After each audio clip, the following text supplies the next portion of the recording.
நிகழ்வில் பங்கெடுக்கக்கூடிய அனைவருக்கும் பணிவான வணக்கம். சரியாக 2 நாட்கள் வந்து தேர்தல் முடிவு வரும்போது இந்த சமயத்தில் வந்து இந்த நடக்குது.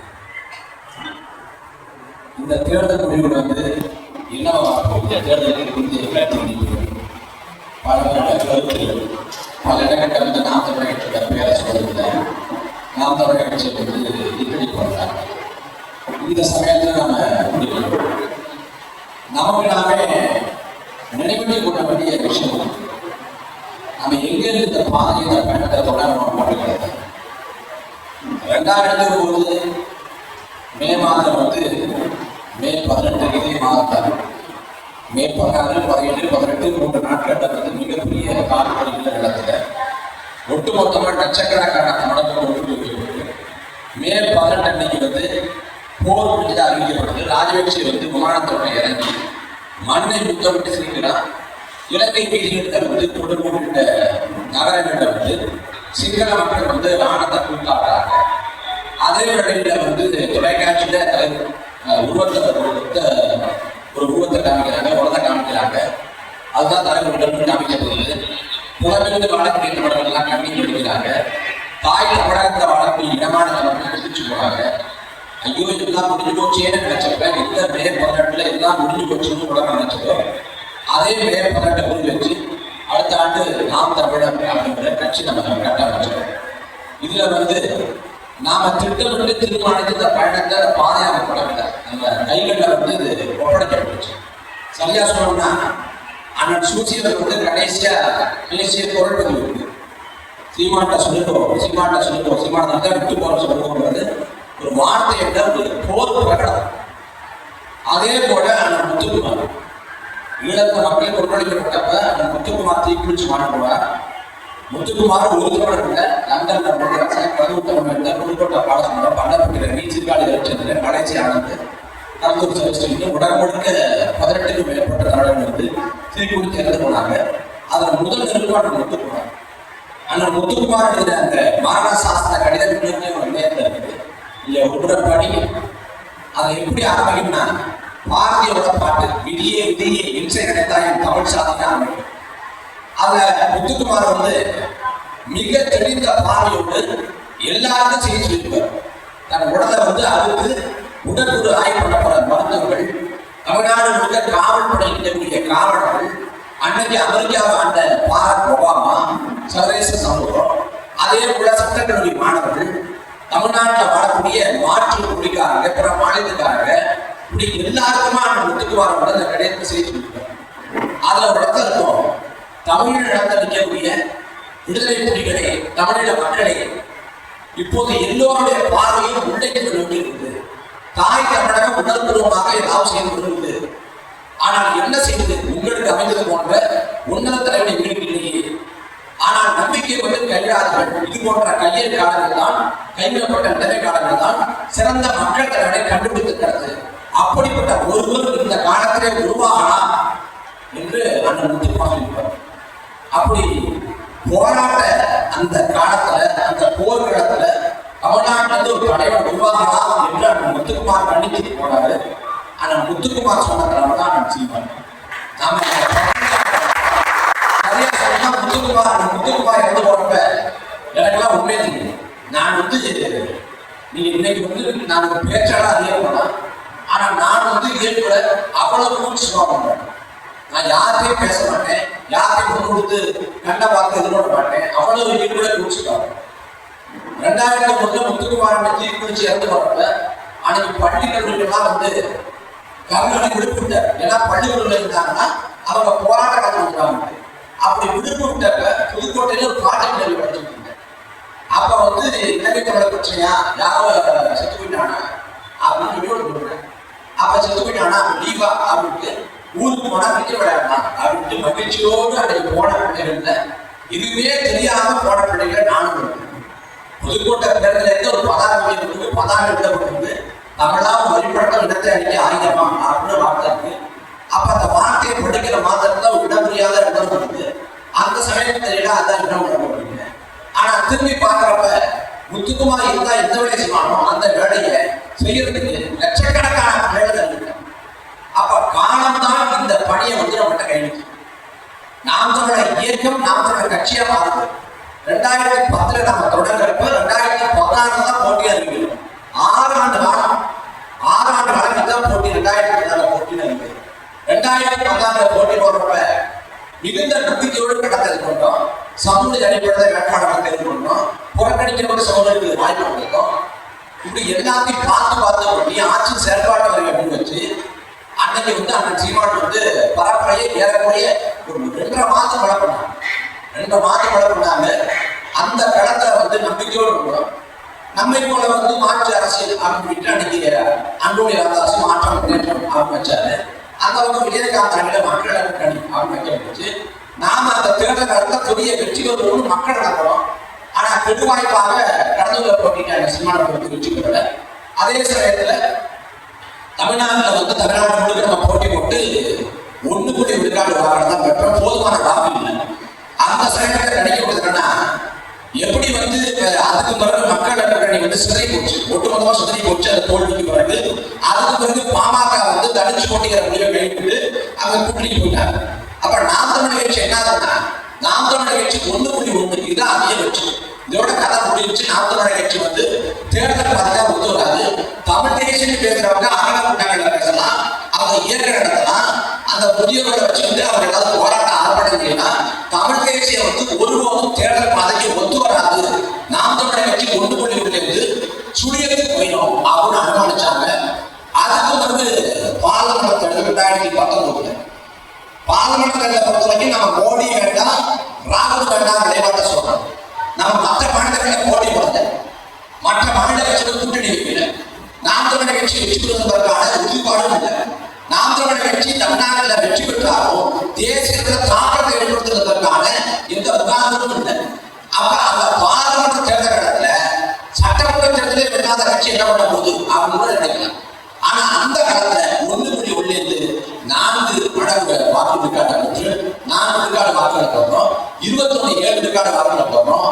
கடைசி 24 8.2 விழுக்காடு வாக்குகளை பெற்று மாநில கட்சி அறிவிக்கிறது. திருமாவளவன் வந்து 4 நூற்றாண்டு காலமா போராடுறாரு இந்த மாநில கட்சி அதிகாரம் இருக்குது. எப்ப மாநில கட்சி அதிகாரம் கிடைக்குதோ அன்னைக்கு திருமணம் பண்ணிக்கணும். ஏன்னா அவ்வளவு விதம் கருது. அவர் 4 நூற்றாண்டு கால போராட்டம் 4 நூற்றாண்டு கால போராட்டம் இன்னொரு கட்சியோட தயாரிக்க நாம இந்த தேர்தல் நடத்தல. நாம 8 ஆண்டு நடத்த மாநில கட்சி அங்கீகரிக்கிறோம். சாதாரண ஒரு விஷயம். இன்னைக்கெல்லாம் தேர்தல் மிகப்பெரிய சொத்து. உங்களுக்கு பறக்கப்படைய வந்து தெரியும். காரில் வந்து காரில் காசு மட்டும் தான் பணம் இருக்குன்னு தெரிய பார்ப்பாங்க. ஒப்புக்குதான் வேலை பார்த்து பறக்கப்படைய தேர்தல் ஒப்புக்குதான் வேலை பார்த்து. ஆனால் தமிழ்நாடு காசு இல்லை. அதுல பிடிபட்ட பணமே 1000 கோடி. பிடிபட்ட பணமே 1000 கோடி தான். எவ்வளவு 1000 கோடி இந்த தேர்தல் நடத்த பழகிறது. புதிய தலைவர் தொலைக்காட்சியில வட்டமை செய்வாங்க விவாதம் தொடங்குவதற்காக அந்த தனியரசன் அவர் தனியரசன் சொல்றப்ப எங்க போட்டி போடுறீங்க அப்படின்னு கேட்கிறாரு. வேதாந்தத்தை போட்டி போடுறேன் அப்படின்னு சொல்றேன். சொன்ன மாதத்துல 20 கோடியை தயாரா வச்சிருந்தது. ரேபிட்டோட 10 ரூபா அதிகமா போட்டோம்னா நம்ம கேஷ் பண்ணிட்டேன். 20 கோடி சாதாரண ஒன்றும் இல்லை. எல்லா இடத்தையும் 20 கோடிங்கிறது குறைவானது. மிக குறைந்தது 20 கோடி. அதிகபட்சம் 50 கோடி வருவாங்க. 50 கோடி இருக்கும். அப்ப 50 கோடி 40 கோடி கொட்டி தேர்தல் நடத்த 40 லட்சம் செலவு பண்ணாம தேர்தல் ஆகி 40 லட்சம் இல்ல 10 லட்சம் கூட செலவு பண்ண வழியில்லாத அந்த பிள்ளைகள் நாம் அந்த களத்துல பங்கெடுக்க செய்து நாம் இலவச பொருட்களை தருவோம் அப்படின்னு கவர்ச்சியாக வாக்குறுதி கொடுக்காம, நாம டோக்கன் கொடுக்காம, கூப்பன் கொடுக்காம, பரிசு தராம, நம்ம வாக்கு காசராம நாம் பெறக்கூடிய அத்தனை வாக்குகளும் ஜனநாயகத்தை பேரடிச்சு மக்களாட்சியை வழிபடுச்சு எந்த கட்சியும் மதிப்பாக அதனால நாம வந்து சோர்ந்து போகவோ கவலைப்படவோ இருந்து வரும் காலம் பணம் அவகாட்டம். இன்னைக்கு வரணும்னா ஒரு தேர்தல் இருப்பான், ஒரு தேர்தல் 2 தேர்தல் இருப்பான். இந்த தேர்தலில் தீவிர விஜய் இந்த தேர்தலில் வந்து அதிகபட்சமா ஏதாவது பேச முடியும். அதிகபட்சமா ஒரு கணிசமான வாக்குறுதி கட்ட வாங்குறது 15 அதுக்கு கீழே வாங்குறது இல்ல. அதிகபட்சமா எங்க செய்வாரு திருச்சி கிழமை வெற்றி பெற வாய்ப்பு. அதிகபட்சம் போராடி முக்கிய போராட்டம் பெரம்பூர் வெற்றி பெறும் அதிகபட்சமாக பெரம்பலூர்ல வெற்றி பெற்றாலும் சட்டசபைக்கு போவாரா? ஜோசப் விஜயும் நான் அப்படின்னு பதவி பிரமாணம் எடுக்கலாமே, அதுக்கு மட்டும் பிறகு சட்டமன்றத்துக்கு போக மாட்டேன். விஜயகாந்த் 2016 அதிமுக கூட்டணி வச்சுக்கோரு. அதிமுக கூட்டணி வச்சு 40 இடங்களை பெறாரு. 40 இடங்களை வாங்கி 21 இடங்கள் வச்சு வர்றாரு. அவர் சட்டசபைக்கு போறாரு. அந்த அன்னைக்கு தேர்தல் வகையில் கூட ஜெயலலிதாவுக்கு விஜயகாந்துக்கு முரண்பாடு ஏற்பட்டது. முரண்பாடு ஏற்பட்ட பிறகு அதிமுக முடிவு வச்சு விஜயகாந்த் காலி பண்ணது. அவர் என்ன பண்றாங்க, சட்டமன்றத்துக்கு போறப்ப விஜயகாந்த் உள்ள வந்தாங்கன்னா வர்றாரு சிட்டிசன்னா குடிமகன் குடிகாரன் முரண்படு. அதை சொன்னவங்க அவருக்கு கோவப்பட்டு இத்தனைக்கு தனியாக போகல, 20 பேர் ஆடணும். அவர் கோவப்பட்டு இனிமே நான் சட்டசபைக்கு போக மாட்டேன், ஒண்ணு சட்டமன்றத்தை நேரடியா போடுங்க, இல்லைன்னா நான் போக மாட்டேன் அப்படின்னு சொல்லியிருக்காங்க. ஒரு பக்கம் தானே காட்டீங்க, இன்னொரு பக்கம் காட்டீங்க. ஏன்னா அந்த பக்கம் சீட்டு வாங்கி அப்ப விஜயகாந்தே இருக்குன்னா இவரெல்லாம் தாக்கு முடிக்க வாய்ப்பு இல்லை. இவர் இந்த தேர்தலோட முடியும். முதல் தேர்தலில் வர்றப்ப கண்மூடித்தனமா வாக்கு செய்யணும். இது ஒரு என்ன சொல்றது, கமலஹாசன் வந்தப்ப 400 மக்கள் வாக்கு செலுத்தலாம், எதுக்கு செலுத்தான் தெரியும். ஆனா கமலஹாசன் வாக்கு செலுத்தப்படனா திரும்பி உணர்ந்துட்டேன். அதே போல இன்னைக்கு திமுகவுக்கு அதிமுகவுக்கு போடாம விசிறு போட்டவன், காசை வாங்கிட்டு மாற்றி போட்டவன், இவெல்லாம் குறைந்தபட்சம் ஒரே ஒரு நன்மையை முடிங்க, திமுக அதிமுகவுக்கு போடாது ஒரு விளக்கி விட்டுருங்க. அப்ப மாற்றத்தை தருவாங்கிறப்ப அடுத்த கடத்தை நாம் தான் இருக்கணும். அதனால இந்த வரக்கூடிய தேர்தல் முடிவுகள், இந்த தேர்தல் முடிவுகள் நல்லபடியாக வரும் நம்புங்க. அது எப்படி வந்தாலும் கவலைப்படாம துணிந்திருக்குது. ஏன்னா இந்த இடத்துக்கு இனிமேலாம் உள்ள போடப்படுது. கண்ணுள்ளே லட்சக்கணக்கான மக்களை கொண்டு வச்சு அந்த இனப்படுகொலை பார்த்துட்டு, தலைவரோட உடலை பார்த்துட்டு, அக்கா இசைப்பிரியாவோட விமானத்தை பார்த்துட்டு, தம்பி பாலச்சந்திர படுகொலை பார்த்துட்டு, அதை விட இந்த இடத்துக்கு ஒரு பேரிடப்பு, அதை விட கொடிய சோதனை தந்தை எதுவுமே கிடையாது. நாமெல்லாம் அப்போதே இறந்து போயிருக்கோம், மாறித்து போயிருக்கோம். நாம அவர்களுக்காக போராடுறோம்.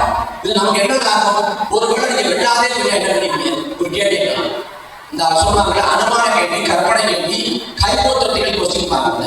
ஒருவேளை நாம் வெல்லவே இல்லை, வெல்லாமல் போனா அந்த இடத்துல தலைவர் போராட்டம் 1000 மக்களுக்காக போராடி வாழ்ந்ததை விட இந்த இடத்துல ஒட்டுமொத்த கூட்டம் துரோகம் செஞ்ச கூட ஒரு கூட்டம் கடைசி வரைக்கும் மக்களுக்காக மண்ணுக்காக அந்த தலைவர் போல போராடி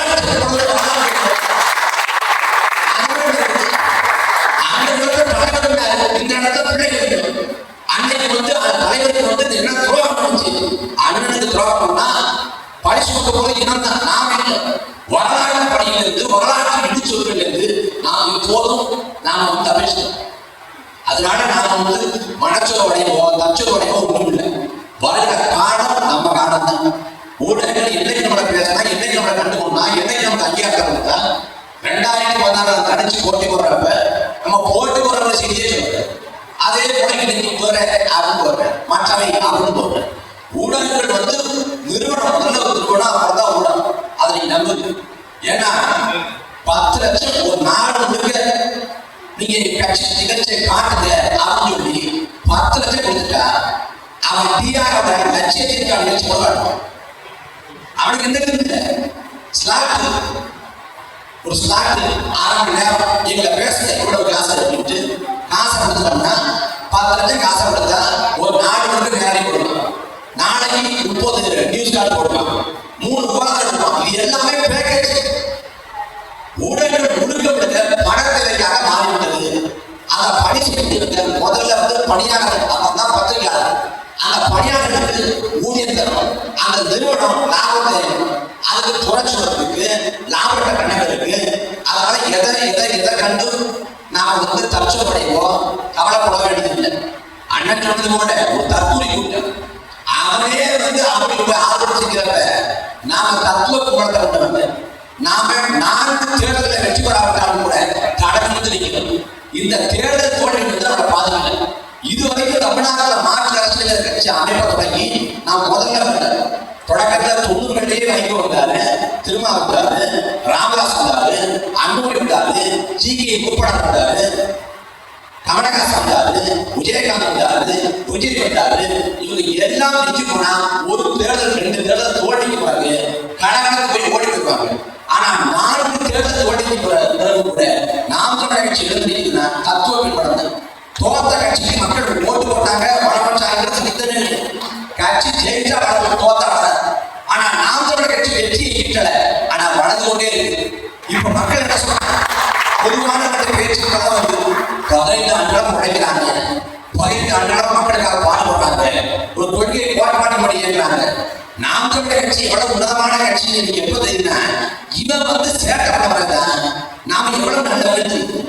மாநாட்டுல வந்து 5,00,000 பேருக்கு மேல போனாங்க, அவன் பண்ணிப்பாங்க 5 லட்சம் பேர் ஒரே அலைய சொல்லி கொடுக்குறாங்க. அகவணக்கம் அப்படின்னா ஒட்டுமொத்த கூட்டம் நிசப்தமாகுது, வீர வணக்கம் அப்படின்னா ஒட்டுமொத்த கூட்டமும் ஒரே கூட்டம் முழக்கம் விடுது. கட்சி மாநாட்டில் எங்கேயாவது உறுதி கொடை முகாம் வச்சுட்டாங்களா? ஏன்னா மற்ற கட்சிகளை கொடுக்க முடியாது, ஆனா நாம் தமிழர் கட்சியில உறுதி கொடை முகாம் இருக்குது. புத்தகங்கள் அதே முடியாது, புத்தகம் வாங்க போறப்ப இந்த மாநாட்டில் புத்தகம் வாங்க போறப்ப பல பேருக்கு வந்து அதிகப்படியான மக்கள் கூடுனதால அடை செய்கை கடவுட்டு புத்தகம் வாங்குறதுக்கு போட்டு காசு இல்லை. அங்க இருக்கிற அண்ணன் சரணதங்கா போன அண்ணன் வந்து நீங்க வாங்கிட்டு போங்க அப்புறமா கொடுங்க அப்படின்னு கொடுத்துருவாரு. ஆனா அதுக்கு பிறகு அடுத்த நாள் பார்த்து என்ன பார்த்து காசை கொடுக்குறாங்க. இந்த ஒழுங்கு, இந்த கட்டுக்கோப்பு, இந்த நேர்த்தி நாம் தமிழர் கட்சி தவிர்த்து எங்கேயுமே நாம வந்து உலகத்தமிழர்கள் அப்படி கொண்டாடுறாங்க, உலகத்தமிழர்கள் அவ்வளவு கொண்டாடுறாங்க. உலகத்தமிழர்கள்னா வெறும் புலம்பெயர்ந்து வாழக்கூடிய தமிழ் சொந்தங்கள் மட்டுமில்லை, புலிகள் படைப்பில் உள்ள தளபதியாக இயங்கியவங்க, களப்பணி செஞ்சவங்க, களத்தை சண்டை போட்டவங்க, அவங்கெல்லாம் நம்மளை ரொம்ப நம்பிக்கையோடு பார்க்குறாங்க. தலைவர் படையில ஒட்டங்க, சூசியங்க, குடித்தவங்க, நடேசங்க, பாக்காதவங்க, இவங்க தலைமைகளை எப்படி பார்த்தாங்களோ, இந்த தலைவரே தலைமைகளை எப்படி பார்த்தாங்களோ அதே போல புலம்பெயர்ந்து வாழக்கூடிய தமிழ் சொந்தங்கள் அந்த ஜீவானையும் அவரோட தம்பி தங்களையும் பார்க்கிறாங்க. நம்மளதான் பிடிக்கிறாங்க, கடைசி நம்மளதான். நாம கொஞ்சம் சோர்ந்து விழுந்தாருடைய கொஞ்சம் வந்து கொஞ்சம் இது அப்படியே இருக்கமான விடாதவங்க நம்பிக்கையோட இல்லைன்னா அடிக்கணும்னா அழுகுறாங்க. அவங்க சொல்றாங்க கூட வந்து ஒரு பொடியன் வந்து இயக்கத்தை இருந்தா அப்படின்ட்டு. நமக்கு அதை விட பெரிய அங்கீகாரம் இயக்கத்துல போராடி மாற்றி போறாங்க மாவீரர், அவரை சொல்லி நம்ம வைக்கிறாங்க. அப்படி புலம்பெயர்ந்து வாழக்கூடிய சொந்தங்கள் அவ்வளவு நம்பிக்கையோடு நம்மளை நோக்கி இருக்கிறாங்க. யாழ்ப்பாணத்துல சீமானோட வெற்றியை எதிர்நோக்கி பதாகை கட்டிச்சு லண்டன் பார்லிமெண்ட் கட்டடத்தை எதிர்க்கு புலம்பெயர்ந்து வாழக்கூடிய தமிழ் சொந்தங்கள் நமது வேட்பாளரோட படத்தை ஏற்றி சின்னத்தை ஏற்றி அவங்க இந்த விடுதலைக்காக இந்த வெற்றிக்காக அவங்க போராடுறாங்க. அதே போல நாம் தம்பி சொன்னது போல அண்ணன் சொன்னது போல நாம் பரப்புரை போராட்டத்துல திமுக அதிமுக வாக்கு காசு இருக்கு, டோக்கன் தருது, கூப்பன் தருது. ஆனா நாம் பரப்புரை போற ஒரு இடம் இல்லை, தமிழ்நாடு கொடுக்கிற பொதுவான மக்கள் வந்து காசு அதிகம் கொடுத்துருக்காங்க. ஒரு கிராம பகுதியில் உழைச்சி மக்கள் வாழக்கூடிய பகுதி, அங்க போய் வாங்க பரப்புரை 20 நிமிஷம் பேசணும். பேசிட்டு வரப்போ ஒரு தாய் வந்து கையை நெட்டி 500 ரூபாய் காசு தராங்க. அந்த 500 ரூபாய் காசு அந்த குழந்தைக்கு நிச்சயமாக ஒரு நாளைக்கு பறக்கும் நடக்கும். ஆனா அந்த தாய்க்கு அந்த காசு ரொம்ப ஆனாலும் நீ வச்சுக்க கொடுக்குறாங்க. வாகனம் போயிட்டு இருக்குது, வாகனம் போயிட்டு இருக்கப்ப அங்கேருந்து ஒரு குடும்பம் கை கட்டுறது, கணவன் மனைவி இப்ப கை குழந்தை, அவங்க அங்கேருந்து வாகனத்தை அவங்க திருப்பி வர்றாங்க. வந்தவுடனே முதல்ல எடுத்துக்கணும் அந்த கையில எடுத்து 50 ரூபாய் காசு தர்றாரு. மனைவிட்ட வாங்க 100 ரூபாய் காசு, 150 ரூபாய் காசு தர்றாரு. 150 ரூபாய் காசை வந்து நீங்க கல்யாணத்துக்கு கோயிலுக்கு காசு கொடுத்துக்கோ, மொய் கட்டி கூட தருவோம். ஆனா அவர் தேர்தல் பரப்புரைக்கு 150 ரூபாய் காசு தர்றாருன்னா என்கிட்ட காசு இல்லை, ஆனா நீ எனக்காக நினைக்கிறேன், உனக்கு ஏதாவது பண்ண நினைக்கிறேன், என்னால வந்து நிற்க முடியல, இந்த 150 ரூபாய் காசை வச்சுக்கிட்டு என் பங்களிப்பது எதிர்ப்பு நாம போறப்ப மறுச்சு இந்தாங்கப்பா முந்திரி பழம் சாப்பிட்டு போகப்பா, இந்தாங்கப்பா வெள்ளரிக்காய் சாப்பிட்டு போகப்பா அப்படின்றாங்க. திருவையாறு சதுநாத கார்பரேஷன் அவர் நடத்தே வராது, வீட்டில் நடக்கிறாரு பார்த்துட்டு மக்கள் வந்து காலில் வந்து தண்ணி கொடுத்துருக்காங்க, கொஞ்சம் காலை வந்து இல்லாமல் இருக்குது. அப்ப தத்துவம் பார்க்க இதையே சொல்லலாம். அது போல இடமான தமிழர்கள் கட்சிக்குள்ள நம்மளை ஆதரிச்சிருக்கிறது போல கட்சி வெளியே ஒரு கூட்டம் வந்து நம்மளை ஆதரிச்சிருக்குது, அவன் வெள்ளமாட்டமான ஏகத்தோடு இருக்குது. அதனால நாம் எந்த இடத்துலையும் நாம் மன உறுதியை நம்பிக்கை வந்து தரப்படக்கூடாது. 2021 திருச்சியில வந்து திருவாரூர்ல பொதுக்கூட்டம் முடிச்சு திருச்சியில வந்து ராத்திரி ஒரு 12 மணி 3 மணிக்கு வந்துட்டேன், நதியில் ஒரு 3 மணியை போல பேரத்தில் இருக்கிறேன். ஒரு 36-37 வயசு ஒரு கையில குழந்தை வச்சிருக்காரு, கிட்ட வந்தாரு. கிட்ட வந்துட்டு கையை நிறுத்தி நான் வெள்ளம் சொல்லிட்டு இந்த பரம்பரை பாட்டம் பல